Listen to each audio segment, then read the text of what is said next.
What's up guys, Ryan from AntScapes. Today's video is my Myrmica Ruginodis. It's actually update number 16 and I think it's been like a month and a week or something like that since the last update. Today is not so much on the ants. It is, obviously you can see them feeding, but they're not feeding in mass like they used to. They've gone into that hibernation mode now, obviously come to the winter months. So it's kind of like the isopod and other inhabitants show, but you know, you will see footage of the ants and things like that. But they have slowed down drastically since, you know, summer on feeds especially. They're not swarming as much, but they're still there. But as always from me, peace and love. I'm out.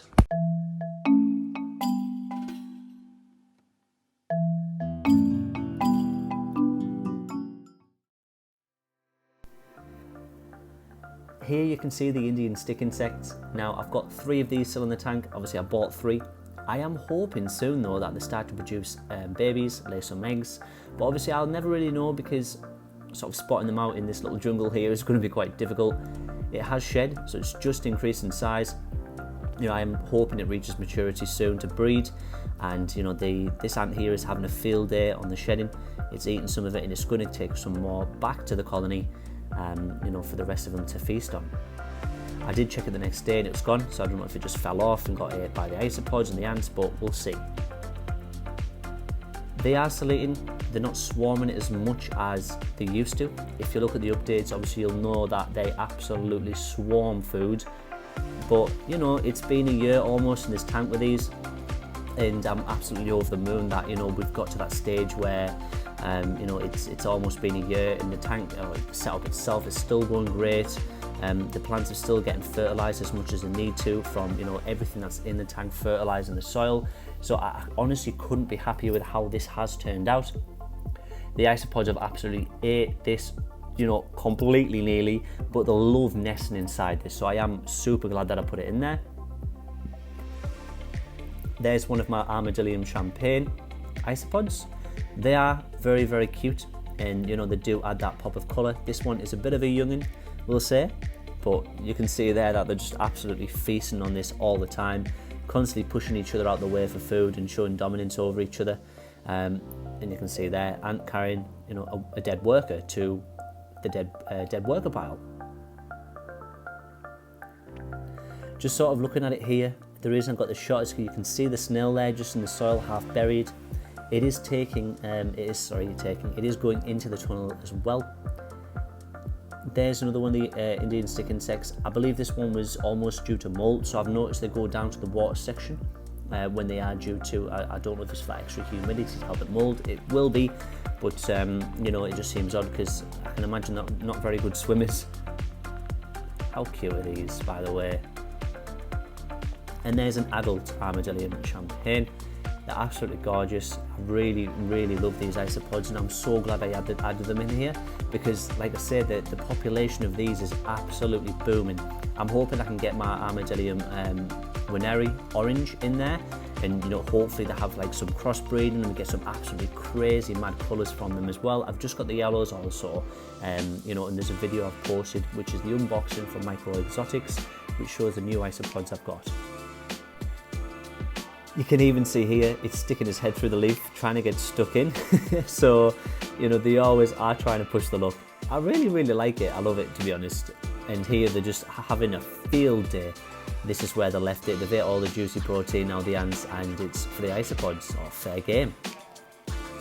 This is another few, I believe they're called darkling beetles when they become, when mealworms, I think darkling beetles. So obviously my breeder tub, I've got darkling beetles in there too from the mealworms, so I use them just as much as I use the mealworms too. Obviously I pre-boil them, chop them up, put them in. Great thing about the tub is I know that, you know, there's not any nasties on them because I keep them in there all together. So it's only a good thing that, you know, if you have your own breeding tub, you know exactly what you're feeding them. You don't know necessarily when you get them from a shop what's also on them. So for me, it's kind of like a no-brainer having your own little feeder tub. I am going to make up my own little red runners tub soon because, you know, there's a lot more protein in roaches. They produce a lot less waste, and you know, I'm hoping that obviously after a few months they'll be to the point where I never really have to worry about large or having larger items to feed and to smaller as well, because mealworms are sometimes hard sitting through soil compared to having, you know, those baskets inside a giant plastic tub. A lot of activity here, you can see the ants are still going crazy. Snails still stashing in the ants' tunnels, so I don't think that'll really ever change. You do see them going in and out of the tunnels, as well as, you know, even worms sometimes, but they do pick the smaller worms off and they'll drag them straight back to the nest to feast on.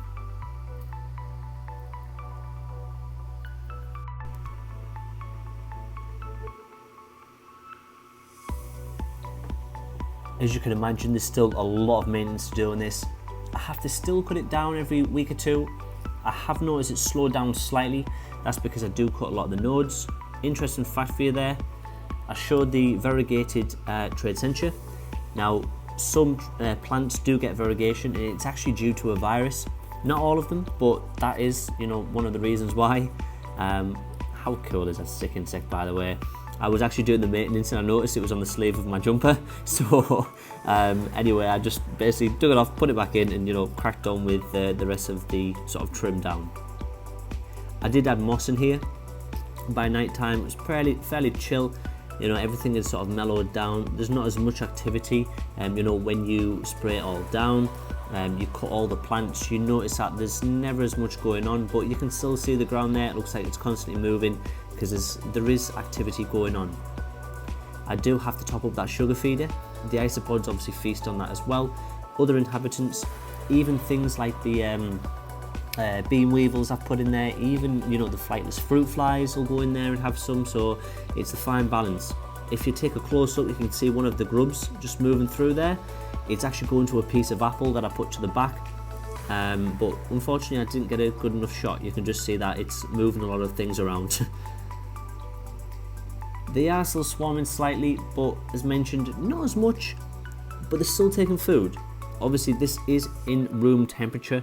I haven't hibernated these and I don't know if that's going to cause me problems, and I will see in the future if it does, because obviously you're driving, you know, your winter brood. So I'll see if they actually have that themselves without those winter months, or how much it drives that, whether that's, you know, they know themselves it's seasonal or not. The moss I added in obviously got massacred. I think I put something on my Instagram about this, but I added moss and you can see within like one night it literally all gone off the surface. I was absolutely devastated because I added so much moss in there. And what I did is I have a few terrariums, again I've shared them on my Instagram. I took the moss from them because they were just growing really well, or the mini candle jar founding colony jars that I had. I did add some seeds in from the seed mix I got from the ant lady. You can see them fighting over that seed here. I think that's a chai seed, I'm not too sure, but I do add them in. You'll see them a little bit later. If I leave them for about 3-4 days, they all end up germinating, so I do then have to take them out, obviously in time so the roots don't establish underground, because they will start using the tunnels there, or if they know the soil's friable, not friable, they will be using the soil. So I do take them out shortly after so the roots aren't developed. But I do like how they look for a little bit, because I've noticed there's some clovis in there, sunflower seeds, all sorts of things, and obviously I can't keep them in there because sunflowers grow huge. But yeah, I just thought the little tussle they had going on here was quite funny. And this is when I got a lot more of the mosses from other terrariums, other setups, things that I've gathered, things that I've also got from you know, my propagation tubs, things like that. Variant mosses, so yeah, I think it looks nice. I added some more around the water section because that was running low, so you can't see the liner anymore. But as you can imagine, they had an absolute field day with this moss too. So I'm thinking that, you know, if I'm adding fresh moss in here, I probably won't be able to have it for too long because there's that many isopods. They're just going to be eating it constantly. I know it's good for them, and you know, they can hide underneath things like that. But for me, you know, going out and foraging it just to put it in there to be eaten when, you know, you don't really take a huge amount of moss in the first place, you know, it is frustrating. But again, I like to spoil them, and I will chuck in some moss now and then towards the back or towards the front. I just hope that, you know, it'll actually take on, but I don't think it will.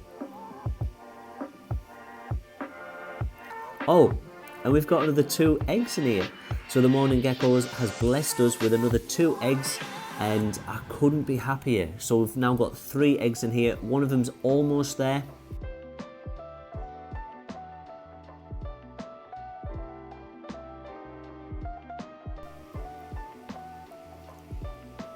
Now this was just my bladder snail. I added a few bladder snails in this at first, and they are now obviously populated. I just found it funny that it was swimming upside down on the water surface, almost as if it was like doggy paddling but upside down to the rock. But I really like these. You do see them actually come out of the water area. I think on one of my updates you can see one of the ants trying to fight one of them on the rock where it was laying some eggs, I think.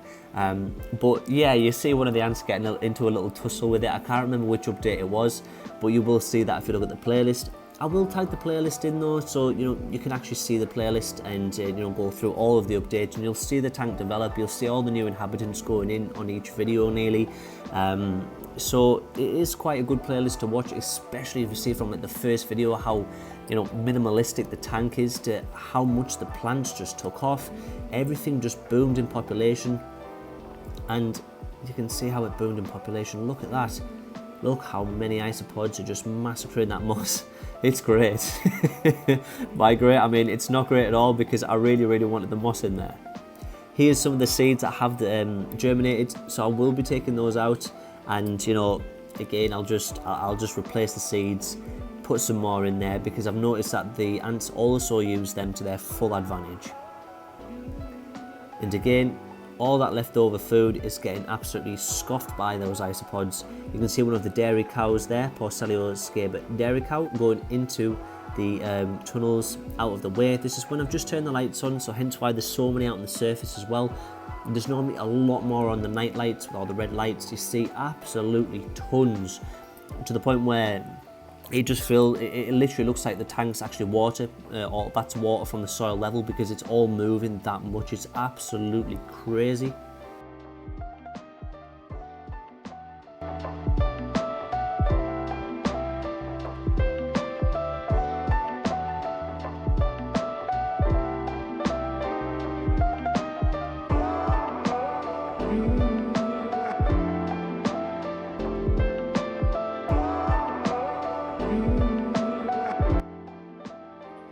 Just want to take a moment to say that if you are liking the video, remember to smash that like button, subscribe to the channel, hit that bell icon so you get all my notifications. It goes a million miles for the channel.